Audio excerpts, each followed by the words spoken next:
Chapter 16 The Rescue of Pepper Part 1 As a matter of fact, Long Alec never let his mustache grow again after all. When he asked Pat gravely about it, Pat, having got used to seeing him without it, decided she rather liked the look of him as he was. Besides, as she candidly told Judy, it was nicer for kissing. She had another cry on the day when Winnie's famous golden curls were bobbed at last, and a shingle bob at that. And yet, when Winnie had been bobbed for a week, it seemed as if she had been bobbed always. Judy's disapproval lasted longer. "Making a boy out of her," sniffed Judy, as she put the shorn curls tenderly away in her glory box. Oh, it's not myself that do be knowing what the girls of today are coming to, trying to make themselves into men and not succeeding very well at that. Sure, and they'll be all bald as nuts by the time they're 50, and that's one comfort."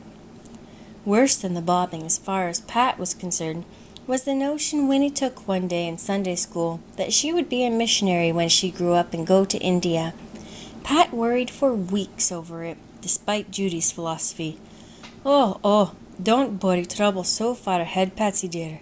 She couldn't go for all of 10 years yet at the least, and a big lot of water will have run down your Jordan by that time. So just sit you down and have a little bit of me bishop's bread, and never be minding Winnie's romantic notions of religion. "I suppose it's very wicked of me not to want her to be a missionary," sighed Pat. "But India is so far away. Do you think, Judy, it would be wrong for me to pray that Winnie will change her mind before she grows up?" Oh, I wouldn't be meddling much with that kind of praying," said Judy, looking very wise. "You never can tell how it will be turning out, Patsy dear. I've known many a queer answer in my time. Just trust to the chance that Winnie'll change her mind of her own accord. It's a safe bet with any girl." Pat ate her bishop's bread, made from a recipe Judy had brought from Australia, and would never give to anyone. She had promised to will it to Pat, however.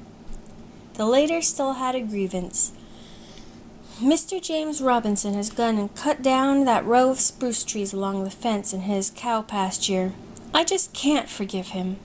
Listen at her. Sure, and hadn't the man a right to do what he liked with his own? Thought you wouldn't catch any Robinson planting a tree be chanced. Not they. It's easier to cut down and destroy. "They weren't his trees, half as much as they were mine," said Pat stubbornly. "He didn't love them, and I did. I used to watch the red sunrise behind them in the mornings when I woke up. They were so lovely and clear and dark against it. And don't you remember them in the silver thaw last winter, Judy? How they looked just like a row of funny old women that had got caught in a shower without umbrellas, walking along one behind the other?" It was a great day for Pat when the Wilcoxes moved to the Longhouse farm, and for the first time in her recollection, a light shone down from its windows that night. Gave Pat such delightful little thrills of comradeship to help Bets get settled. Mr. and Mrs. Wilcox were quiet folks who adored Bets and gave her her own way in everything. This might have spoiled some children, but Bets was too sweet and wholesome by nature to be easily spoiled. She was allowed to pick the wallpaper for her own room, and Pat went to Silverbridge with her to help choose it. They both liked the same one, a pale green with rose sprays on it. Pat could see it already on the walls of that long room, dim with fir shadows, which had been assigned to Bets. "Oh, isn't this house glad to have people living in it again?" she exulted. "It will always be the Longhouse, but it won't be lonely any more." Judy was secretly well pleased that Pat had a girlfriend of her own age at last. Judy had always felt worried over the fact that Pat had none. Winnie had half a dozen chums, but Pat, although she got on well enough with the girls at school, had never been closely drawn to any of them. "Bets is the prettiest girl in school now," she told Judy proudly. "May Binney can't hold a candle to her, and doesn't May hate her? But everyone else loves her. I love her dreadfully, Judy." "I wouldn't be loving after her too much," warned Judy. "Not too much, Patsy dear." "As if anyone could be loved too much," scoffed Pat. But Judy shook her head. She'll never comb grey hairs, that one, sure, and that little face of hers do be having a bloom that's not of earth, she muttered to herself, thinking of Bets's two brilliant roses and the strange look that went and came in her eyes, as if she had some secret source of happiness no one else knew. Perhaps Bets's charm lay in that look, for charm she had, everyone felt it, old and young. Some of the girls in school are jealous because Bets is my chum, Pat told Judy. They've tried and tried to get her away, but Bets and I just hang together. We're twins, really, Judy, and every day I find out something new about her. Sometimes we call each other Gertrude and Margaret. We are so sorry for our middle names because they are never used. We think they feel bad about it, but that's one of our secrets. I like nice secrets. May Binney told me a secret last week, and it was a horrid one. Oh, Judy, aren't you glad the Wilcoxes have come to the Longhouse? I am that. It's a trait to have good neighbours, and George Wilcox to be quiet, inoffensive man enough. But his dad, old Geordie, was a terror to snakes in his time. When he got in one of his fine rages, I've seen him grab the pudding from a pot and throw it out of the door. And that stubborn he was. When they voted in church to set for prayers, do you think me fine Geordie would do it?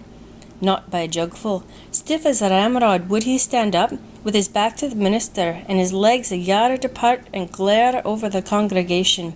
Oh, he's in heaven now, poor man, and I hope he lets the angels have a bit of their own way. What funny things you do remember about people, Judy, giggled Pat. Remember, is it? Sure then.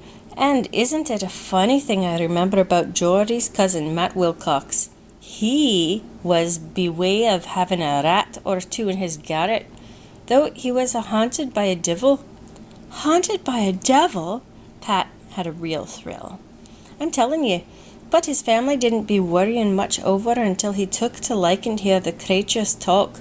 Said his conversation was real interesting. They took him to the asylum then, but sorra a bit did he care, for his devil went with him. He lived there for years, real happy and contented as long as they just let him sit quiet and listen. Then, one day, they found him crying fit to break his heart. Sure, says he, me devil has gone back to his own place, and what am I to do now for a bit of entertainment? I don't know. They took him home quite cured, but he always said there never was any real flavour in anything folks said to him the rest of his life. He said he missed the tang of a place I'll not be mentioning to ye, Patsy dear. I suppose you mean hell, said Pat coolly, much to Judy's horror. I'm sure I hear it often enough. Uncle Tom's man is always telling things to go there. Uncle Tom says he just can't help it. Maybe he can't at that. He's old Andy Taylor's grandson, and old Andy had a great gift of swearing. He was the only man in South Glen that ever did be swearing. Sure, and nobody else had the heart to try when they heard what old Andy could do. Swearing and laughing, he always was, the old scallywag. As long as I can laugh at things, I'll get along without God, says he. When I can't laugh, I'll turn to him, says he. When his own son died, he laughed and says, Poor boy, he's been saved a lot of trouble, says he. When his wife died, he says, There's one mistake corrected, says he. But when old Soapy John, that he'd hated and quarrelled with all his life, fell out of his buggy and broke his neck, he says, This is too funny to laugh at, says he. I'll have to be going to church and getting the religion, says he. Never a Sunday he missed from that day to the day of his death. Part 2. Pat had never had such a happy summer. It was lovely to have someone to walk to and from school with. Sid was drifting more and more to the companionship of the other boys, although he and Pat still had their beautiful hours of prowling in the fields or hunting eggs in the barn or looking for strayed turkeys in the dims. Sometimes Bets would come down to Silverbush, where she and Pat had a playhouse among the birches. Time and again, Judy would let them have their suppers in it. It was so romantic and adventurous to have meals out of doors, finishing up with a dessert of ruby-red currants eaten off a leaf lettuce. Or They sat in the moonlight at the kitchen door and listened to Judy's stories of ghosts and fairies and ancestors and grey people that haunted apple orchards in the dusks of eve and morn. No wonder that Pat had to go clear up to the Longhouse without Bets afterwards. Pat was so pickled in Judy's stories that they only gave her thrills. Bets had the thrills too, but if her father and mother had known the extent of Judy's repertoire, they might not have been so complacent over Bets's visit to Silverbush. They helped Judy make her cheeses for the last time. The decree had gone forth that henceforth all the milk must be sent to the factory and the cheese bought there. "Oh, Judy, I wish things didn't have to change." "But they do, Patsy dear, that do be life, and your dad needs all the money he can be getting for his milk. But there'll never be a bit of decent flavoured cheese at Silverbush again. Factory cheese indeed," sniffed Judy rebelliously. Sometimes Pat would go up to the Longhouse by a fascinating path up the hill field, a path you always felt happy on, as if the fairies had traced it. She found something new to love every time she traversed it. Some sunny fern corner or mossy log or baby tree. You went along the whispering lane and across the end of Uncle Tom's garden, and there was your path. The first outpost of this land of fairy was a big clump of spruce where Pat generally lingered to pick a chew of gum. Then there was a brook, a tiny thread of a brook that ran into Jordan, with a lady silver birch hanging over the log bridge. Beyond it, a meadow crust-cut enticing you in daisies, with an old pine at the top that always seemed to be waiting for something, Pat thought. Then it ran along an upland dike, where you could pick bouquets of long-stemmed strawberries in the crevices and look down far over the lowlands and groves to the sea. Sometimes Bets would come to meet her here, or again she would be waving at her from one of her windows as Pat came through the spruces on the hill. Then Silverbush and the world Pat knew dropped out of sight, and before them were the bush-dotted fields of the Longhouse farm and the shining loops of the Silverbridge River, and it was wonderful just to be alive. The tragedy of that summer was Thursday's death. Poor Thursday was missing for a couple of days, and was found lying stiff and stark on the well platform one morning, having dragged himself home to die. "Judy, it's dreadful that cats can't live as long as we do," sighed Pat. "You just have time to get so fond of them, and they die. Judy, do you think it hurt poor Thursday very much to die?" Pat took it pretty hard, but Thursday had been away a good deal all summer, sometimes for weeks at a time, and Pepper and Salt, two adorable kittens, one smoky gray, one gray and white, with a pansy face, had crept into Pat's heart for her consolation. They had an affecting funeral, at which Sid and Jingle were pallbearers, and Salt and Pepper, reluctant mourners with huge black bows around their necks. Pat and Bets made wreaths of wild flowers for the dead pussy. Pat wanted to bury him in the graveyard, between Weeping Willie and Wild Dick, because he seemed so much like one of the family, but Judy was horrified at the idea. So they buried Thursday in the little glade among the spruces where the other silver birch cat slept the sleep that knows no waking. Clever Bets wrote an epitaph in verse for him, and Jingle burnt it on a board. Thursday's funeral was always remembered in Silverbush annals because Cuddles inadvertently sat down on a Scotch thistle after it, and only Pat could comfort her. Cuddles always turned to Pat in her woes. "At least I suppose I could put flowers on Thursday's grave," said Pat a little defiantly. She found it hard to forgive Judy for refusing Thursday the graveyard. Part 3. There was a terrible time one soft golden end of a rainy day when Pepper fell into the well. Pepper had a knack of getting into trouble. It was only the preceding Sunday night that he had walked up Judy's back and danced on her shoulders when they were all at family prayers in the little parlor. Sid had disgraced himself by laughing out, and Dad had been very angry.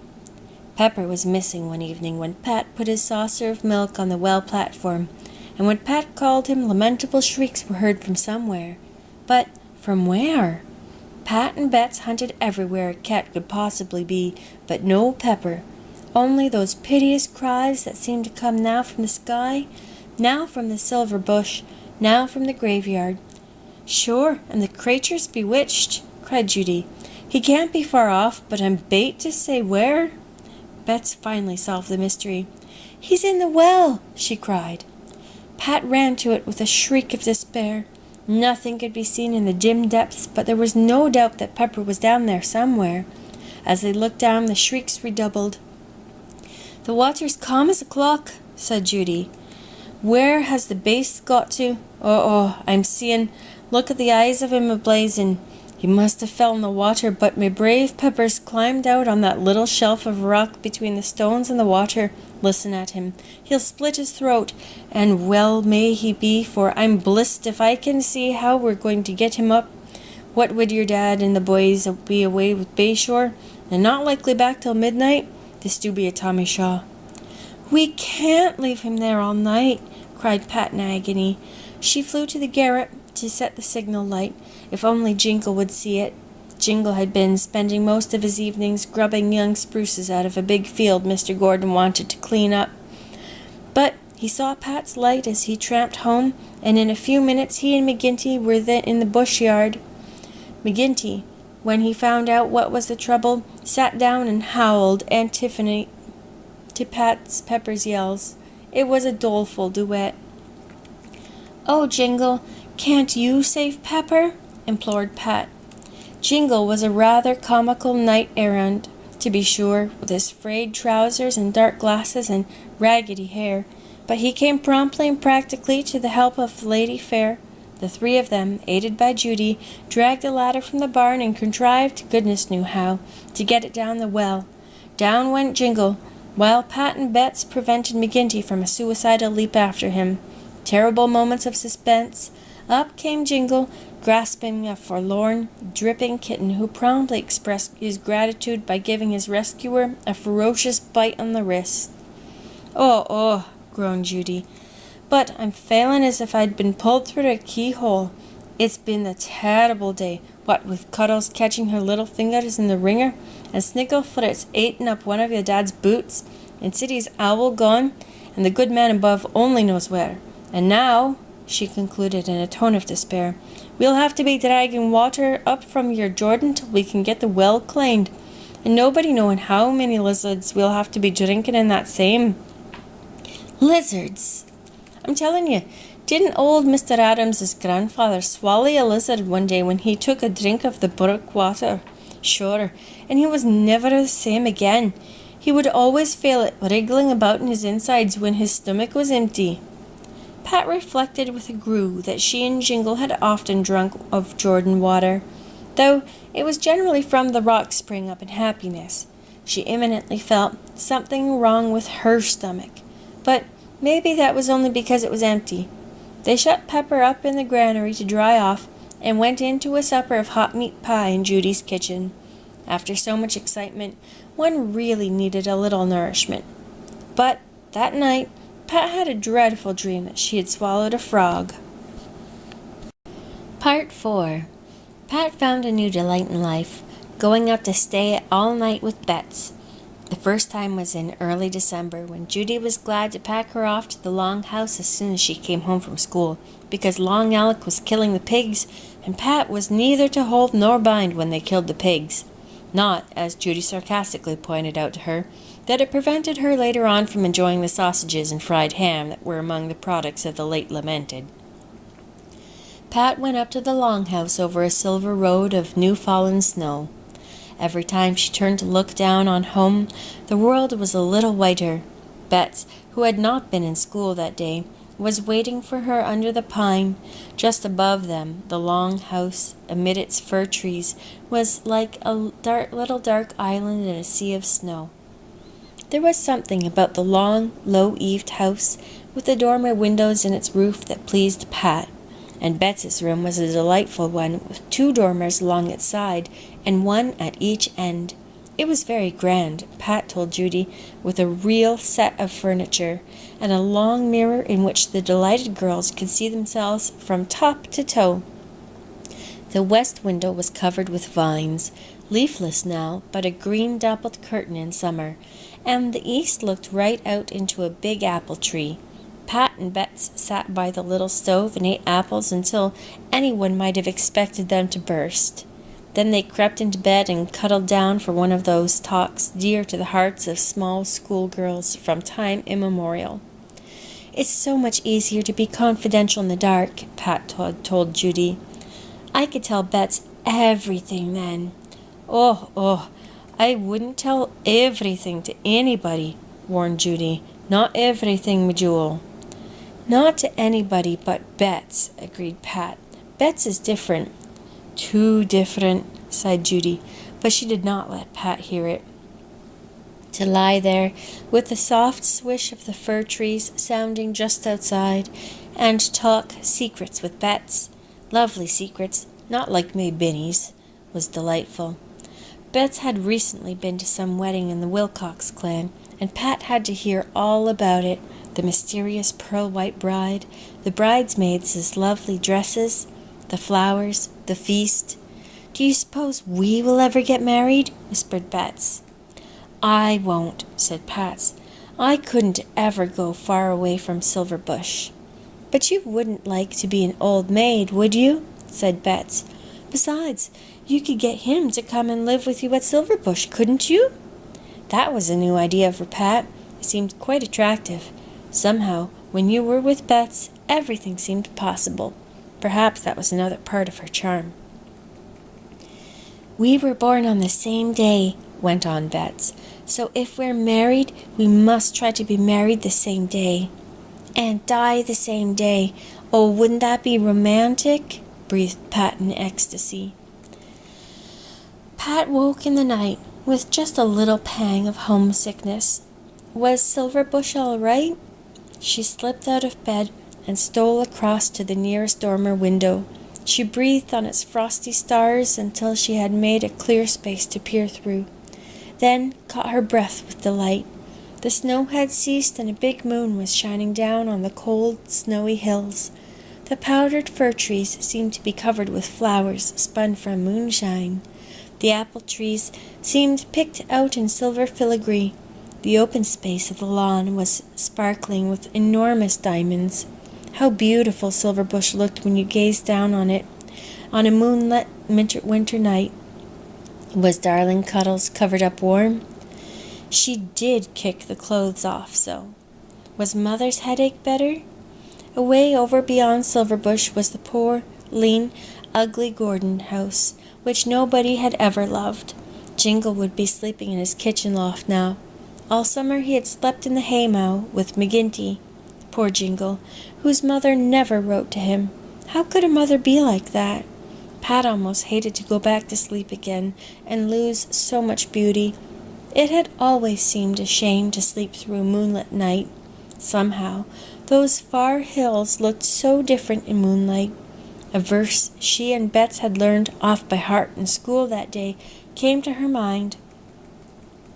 "Come, for the night is cold, and the frosty moonlight fills hollow and rift and fold of the eerie Ardyce hills."